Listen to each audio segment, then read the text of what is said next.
This is going to be the realest Omoda C5 GT review you're going to see here in South Africa. I've seen a lot of reviews on this car. I've seen a lot of Twitter posts on this car. Everyone's saying, oh, this car is amazing, it's perfect in every single way, which I doubt. All cars have flaws, and this car has quite a few. Let's find out if it's worth your money or if it isn't.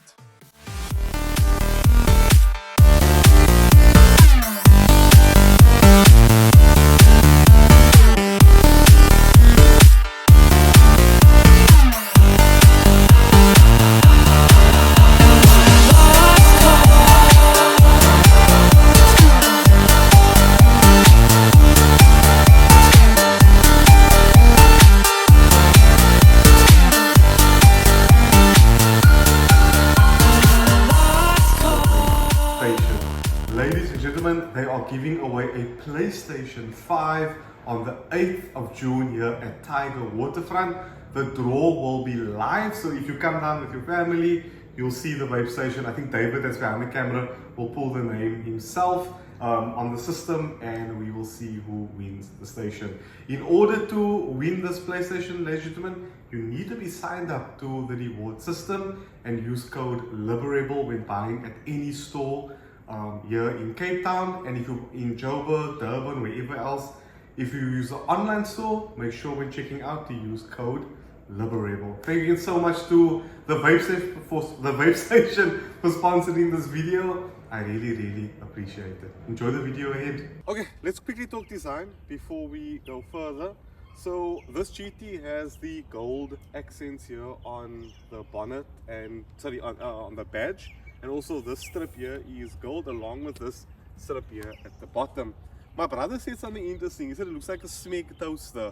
And now I can't unsee it because this logo, this badges, actually does look like it's on a little Smeg toaster.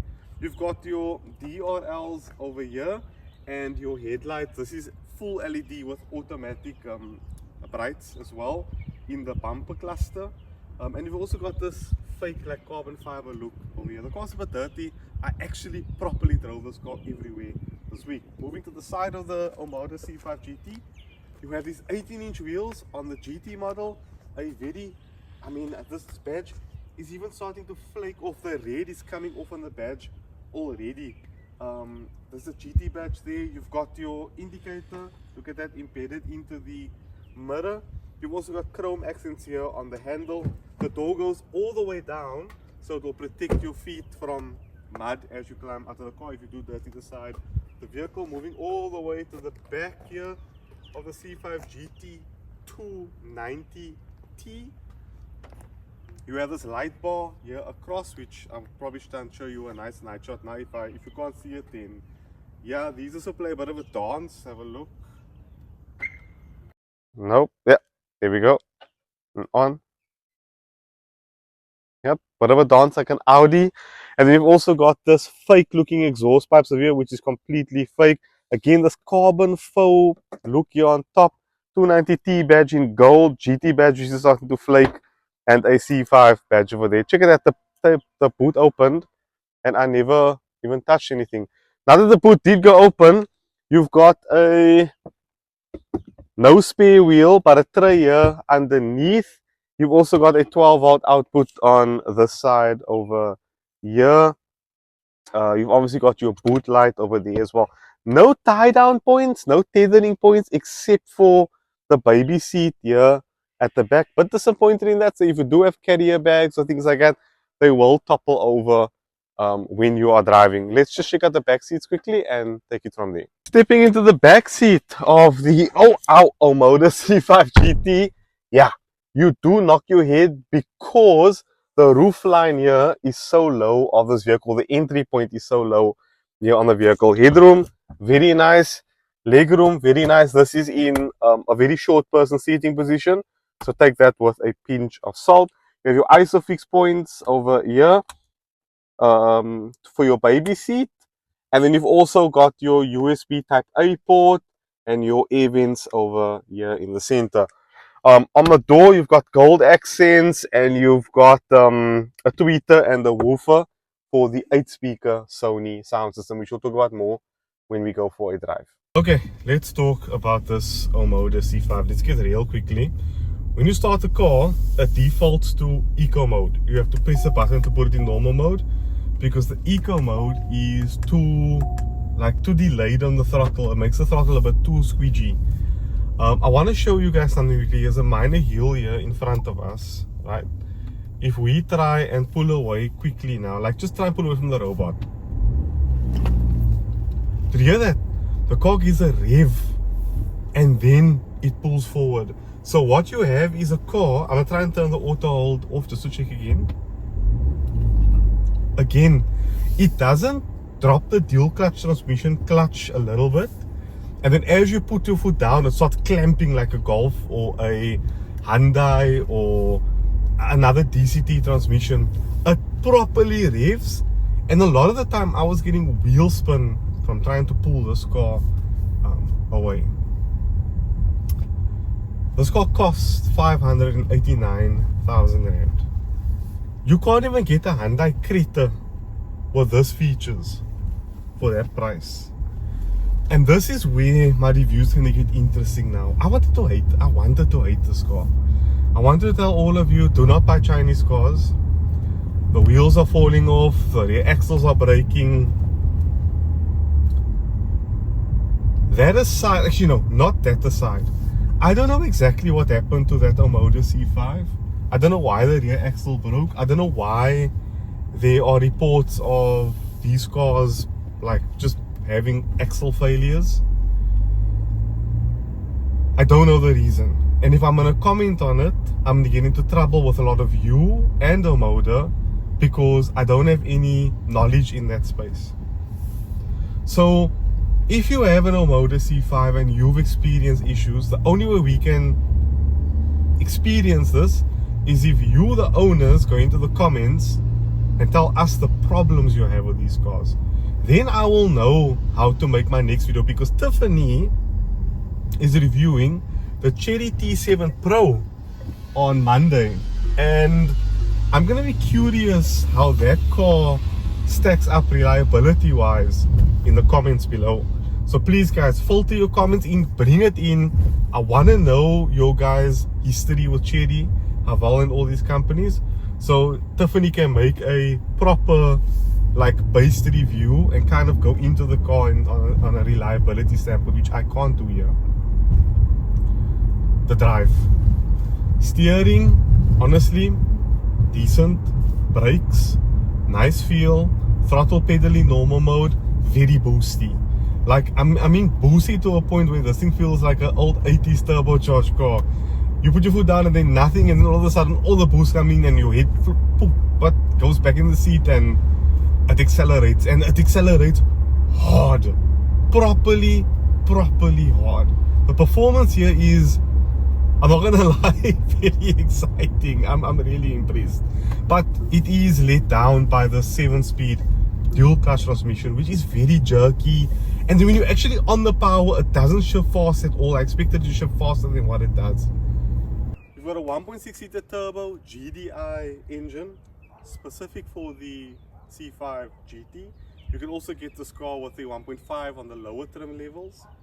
That's coupled to a terrible dual clutch transmission, which we'll talk about when we go for a drive.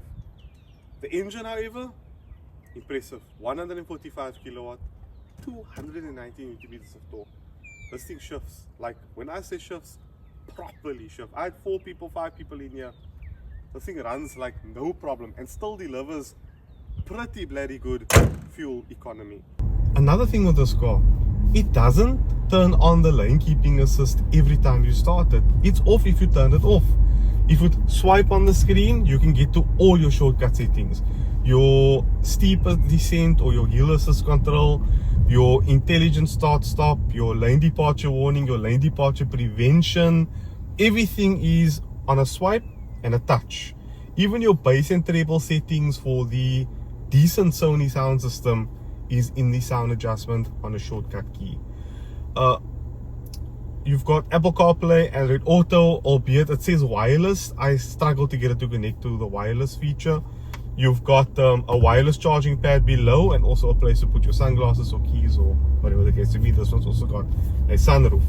Below that, you've got a big storage compartment where the USB ports are for the passenger. I've had times where I'm driving this car and the USB plug wasn't plugged in. I had to lean across and kind of feel my way and get the plug into the port. That's not great. That's not great ergonomics. I don't know who thought that was a good idea. Two cup holders way too close together. If you have 2 cups of coffee, they touch. The gear stick is quite easy to use. You've got a physical volume knob, which there you felt it rev and accelerate. You've got a physical volume knob for your music, a home button, shortcut key, and also your 360-degree cameras, which do look really nice and is quite quality in this car. Should I dig more into the sound system? Yes, I should. Mid-range, set it down. Bass, set it all the way up. Treble, just give it a notch of more treble, and you have a really decent sounding sound system. The Sony speakers in this car, if I'm not mistaken, is from Sony's ES line, and they're bloody good. Very nice bass. It needed a subwoofer though, but you know what? Overall, bloody nice sound system. The digital cluster in front of me is clear to read. I don't know how to adjust the brightness at night. It was super bright for me, and I couldn't find the brightness while driving. It was to a point where it was actually hurting my eyes. It was that bright at night. The suspension, really soft, and if you push it through corners, the traction control goes crazy. I'm talking like I push it through some turns. This thing went on the brakes to kind of control it through the turn without me having to do anything. The traction control intervened. There's a wobbly pudding sensation when going over certain bumps, like the suspension calibration isn't properly set up, but for everyday driving makes the car really comfortable. And this is where my tune's gonna change. I'm not going to lie now. If I was a woman in a new car segment and I needed to buy an SUV for my family and kids at the back, or a guy, I'd buy it. Oh my god, I can't believe I'm saying that. I'd freaking buy it. I can't think of another car that costs this much money, that rides as decently, has a decent sound system, has okay looks. These seats are flipping uncomfortable after half an hour. Your bum is numb on the seats. I don't know why. I think the padding isn't good enough.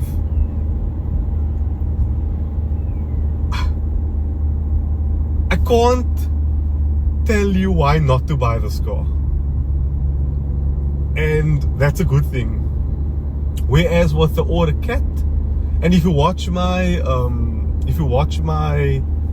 my Tyger video where I pronounced Tyger wrong throughout the whole damn video, I said Tiago. I went in on Chinese cars because I've driven a Naval, which wasn't great. I've driven other Chinese cars which weren't great. The Order is another good example. This car fixes a lot what those cars do wrong. And I'm not gonna lie, I drove the old version of this, not the old version, the 1.5T, the Omoda C5, the normal 1.5 turbo automatic, or the CVT, and it wasn't great. It wasn't as good as this GT, and I think that's the issue here. This GT is putting right what the others did wrong. And that's interesting, because now you need to spend 589,000 Rand for this GT in order to get a car that is worlds better than the normal C5. So you try and make up a scenario where spending the extra 100,000 Rand on the GT is better for you. Because if you want to, You could just go to the second-hand market and buy a Toyota Corolla with a service plan for cheaper than 480,000 Rand. And then you also have a good car, which arguably drives better, has a better sounding radio, and is ergonomically better set up. So I'm really confused here. I am going to kind of leave this video on a cliffhanger and let Tiffany take over on the Cherry video, because I recommend this Omoda C5 GT specifically. It's a good car with a horrible gearbox. Like, I'm not going to beat it on the Butcher's gearbox is terrible. It needs a software tune, it needs a firmware update. This gearbox is very jerky and lurchy and annoys the crap out of me. But the overall package, what you get,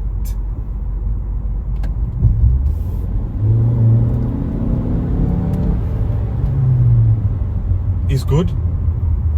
Is good. Is good. I have to admit it now.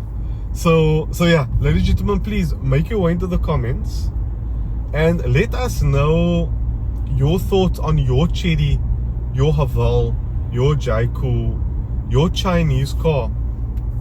I want to know what all of you are going through, because yeah, this car has issues, but it's not issues like in the other Chinese cars I've driven, where I'm gonna say steer clear. I'd say buy this if you're in the market for a family car, but then you need to stomach that 580. Okay, I'm rambling. Ladies and gentlemen, thank you so much for watching this video. I hope you enjoyed it. I hope you enjoyed its confusion, because I'm trying to bring across my unfiltered thoughts without it sounding like I'm being paid money, because I'm not being paid to review this car. Yeah, that would be crazy. And I've seen reviews on social media where people are calling this the best car. It's not the best car. It has a lot of problems, but I can stomach its problems because of its price. So yeah, thank you all so much for watching. Let us know in the comments. Be free, be you. Love a rebel. Out.